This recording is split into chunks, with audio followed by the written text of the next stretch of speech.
It's amazing. It's like, it's so set apart from everything else. It's like, how do you even describe that? Did you see that? I did, but what is that? I'm not sure. It's holy. If you want to be one of the burning ones, spend time with the burning ones. You've got to enter the council of God. That's where the seraphim are. The burning ones are in this place.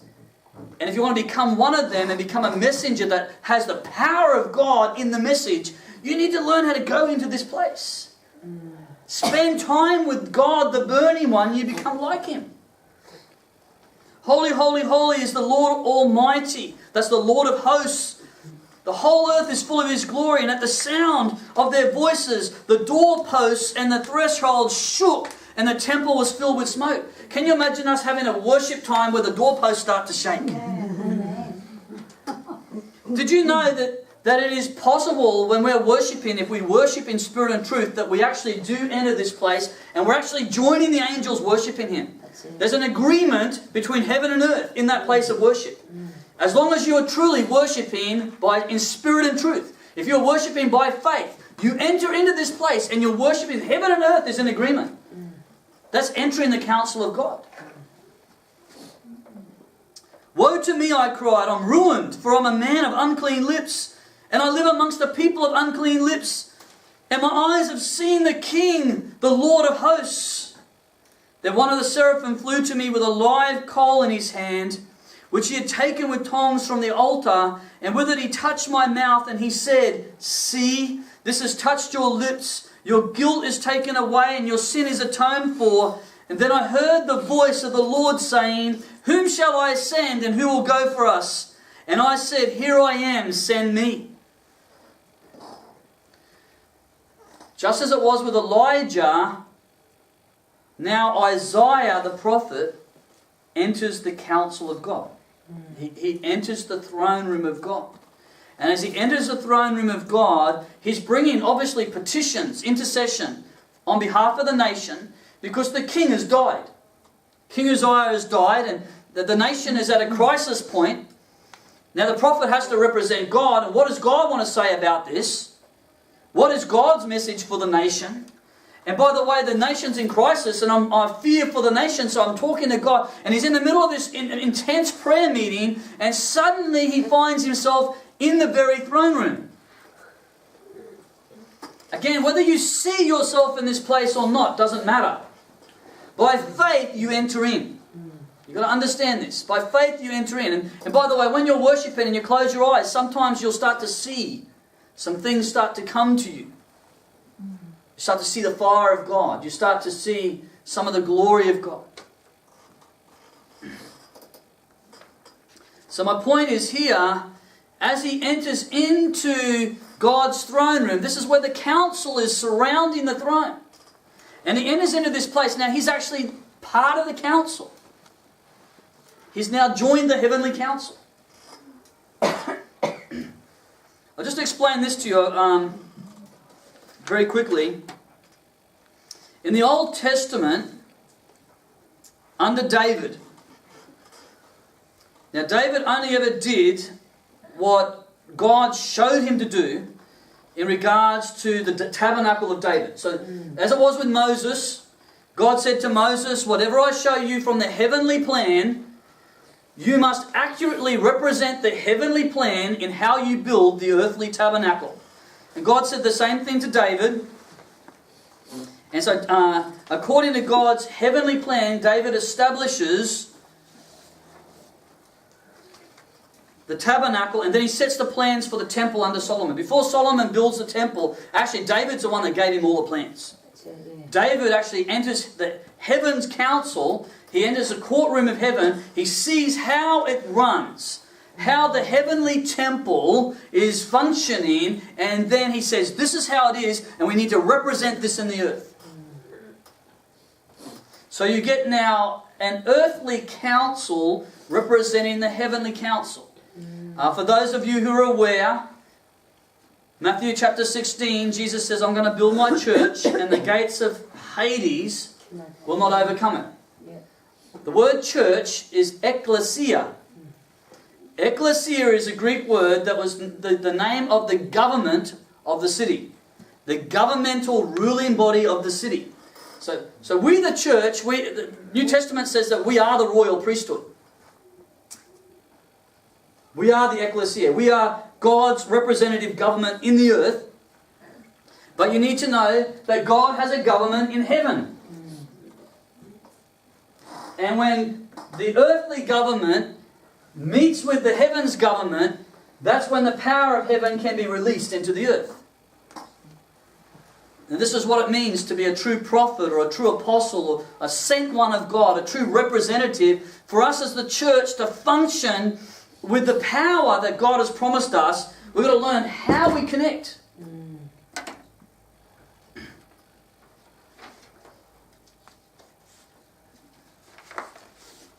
Just show you a scripture. 2 Chronicles.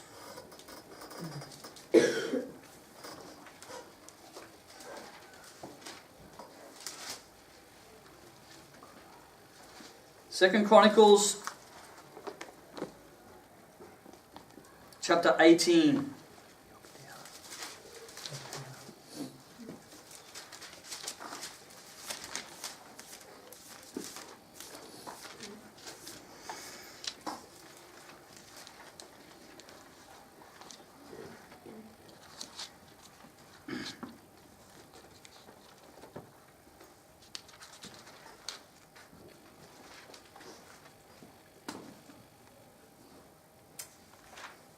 Okay.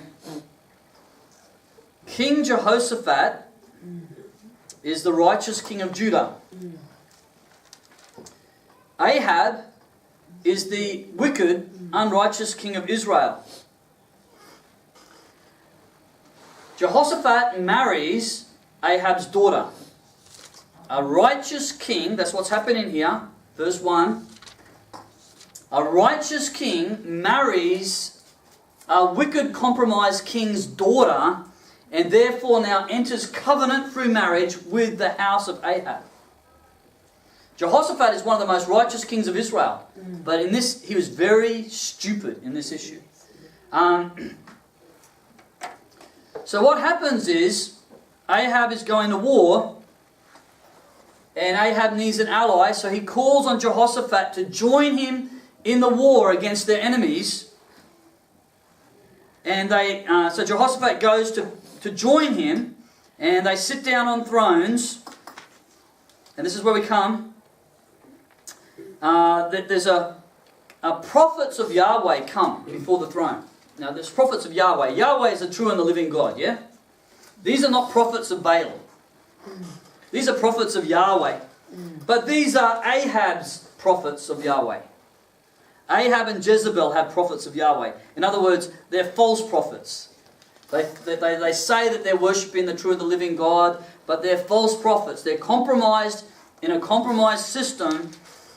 And so when they ask the prophets, should we go to war, all of the prophets of Yahweh say, yes, peace, peace, God's going to give you victory. You're the covenant people of God. God's made covenant with Israel. You do whatever you see your hand to do, and God will bless you. And they're prophesying. So here is this group of prophets, a prophetic council, so to speak, but it's not a prophetic council that's linked in with heaven's council. They're linked in with another council, the council of darkness, which I'm going to look at more next week. But a lot of themes that I want to introduce you to.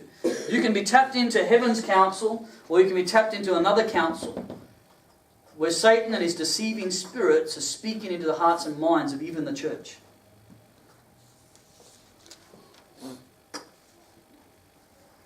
So when they're prophesying and running around, Jehoshaphat can see, you know what? These guys are just saying all nice stuff because they're on the king's payroll. They fear the king. They know that if they say something that's not in agreement with the big boss, that they're going to get in trouble here. And they want to keep getting their pay, you know. They want to keep getting, and so they're prophesying in agreement, not with, something's wrong here. And so, verse 6, Jehoshaphat asks, is there not a real prophet of the Lord here, whom we can inquire of? The king of Israel answers Jehoshaphat, there's still one man through whom we can inquire of the Lord, but I hate him. I don't like this guy. He's not, this is one of my unfavourite prophets. It says, I hate him because he never prophesies anything good about me. I like these other prophets. They always prophesy good things about me and make me feel good. I can do whatever they want and they still make me feel good. But I don't like this other prophet because he confronts me about my sin and he challenges me. And his name is Micaiah. And Jehoshaphat says, the king shouldn't say this. So they call Micaiah to come. And by the way, Micaiah is in prison, where most good prophets dwell. Micaiah is in prison. He's in the doghouse of King Ahab, you know. The leadership doghouse. Anyway, he's in prison, and one of the servants of Ahab runs to him and says, you know, this is what's happening. Jehoshaphat and King Ahab, they're seated on their thrones, and they're inquiring of the Lord, and all of the other prophets are in unity.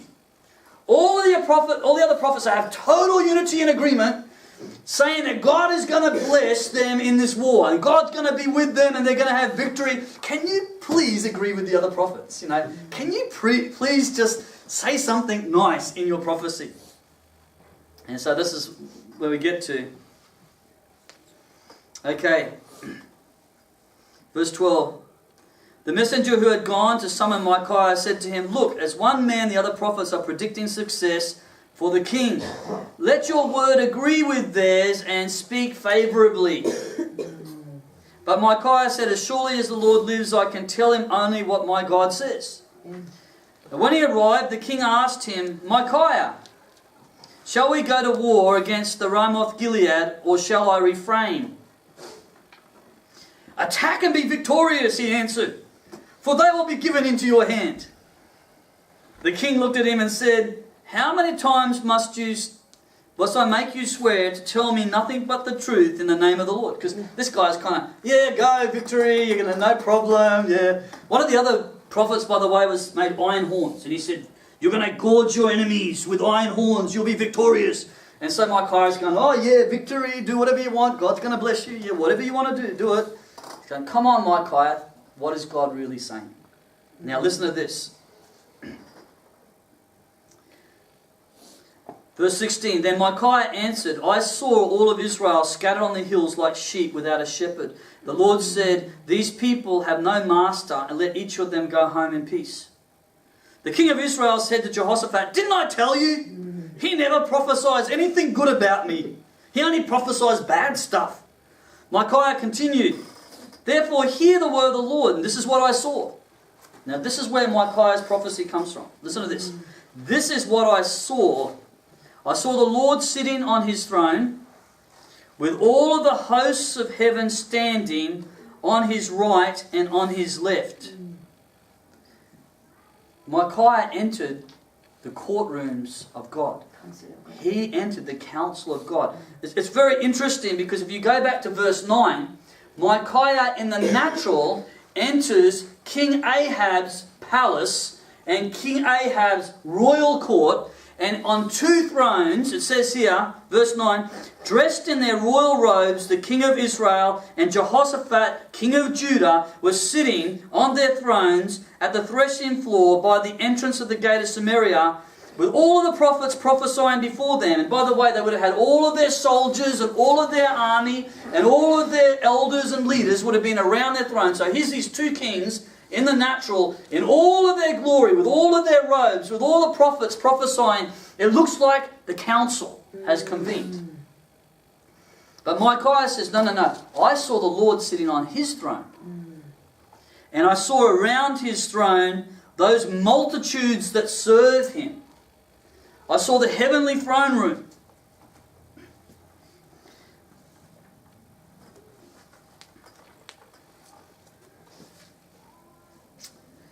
Verse 19, and the Lord said, who will entice Ahab, king of Israel, into attacking Ramoth Gilead, who is going to his death there?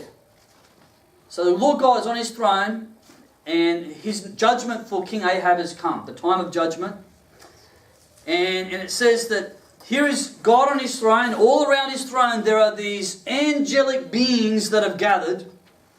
This is heaven's council assembled. And God says, who's going to go and send King Ahab into battle to be killed, so I can bring my judgment?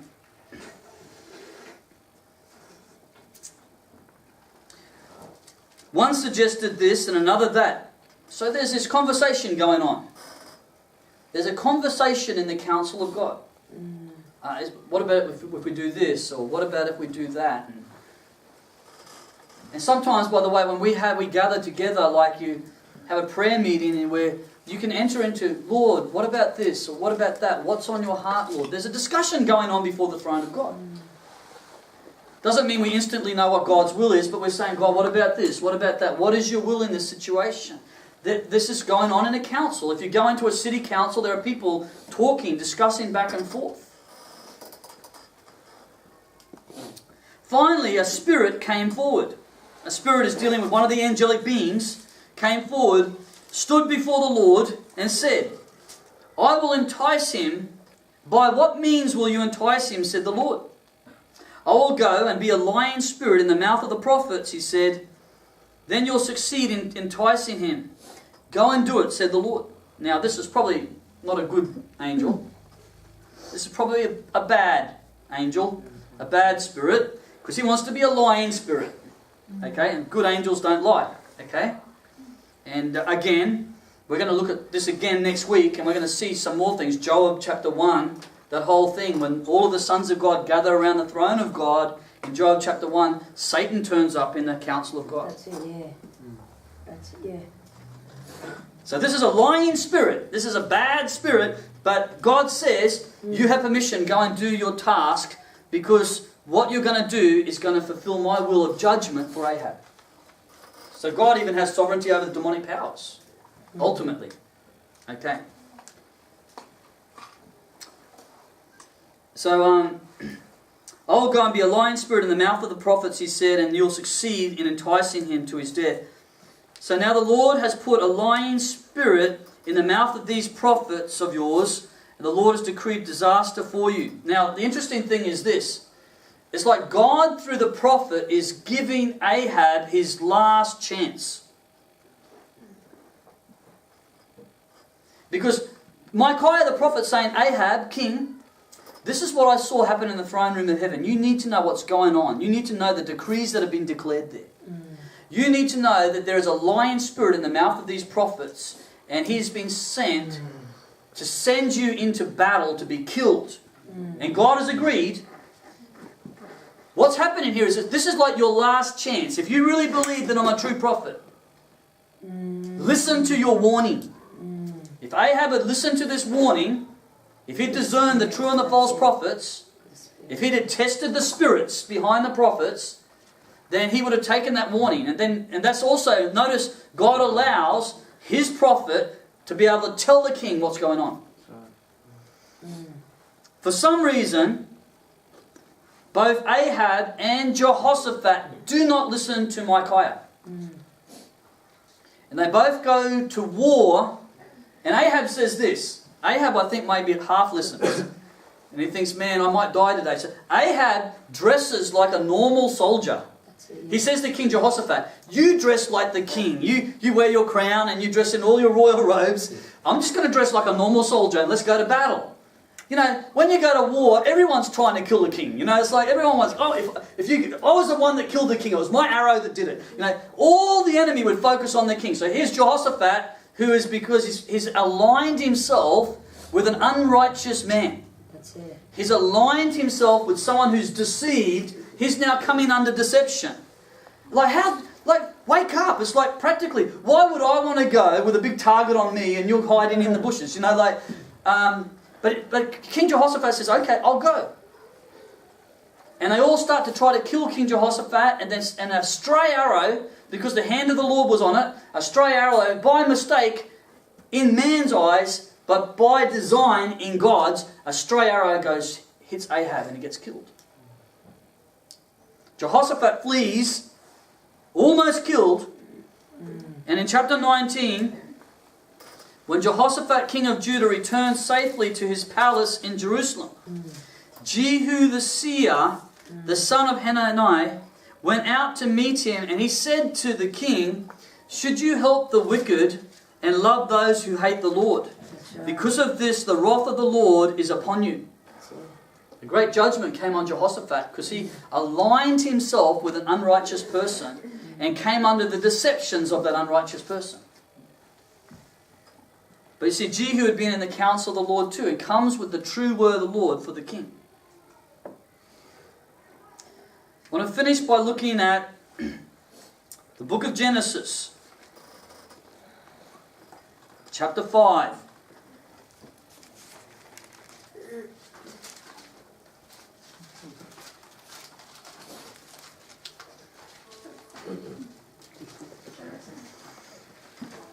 Book of Genesis chapter 5, verse 21 to 24. When Enoch had lived 65 years, he became the father of Methuselah. And after he became the father of Methuselah, Enoch walked with God for 300 years. He had many other sons and daughters. Altogether, Enoch lived 365 years. Enoch walked with God, and he was no more, because God took him. And there's a man that walked with God. I was praying about this the other day. I went on a prayer walk up on the mountain. I spent 2 hours walking with God. That's what I did. You've got to practice what you preach. Just walking with God in the forest.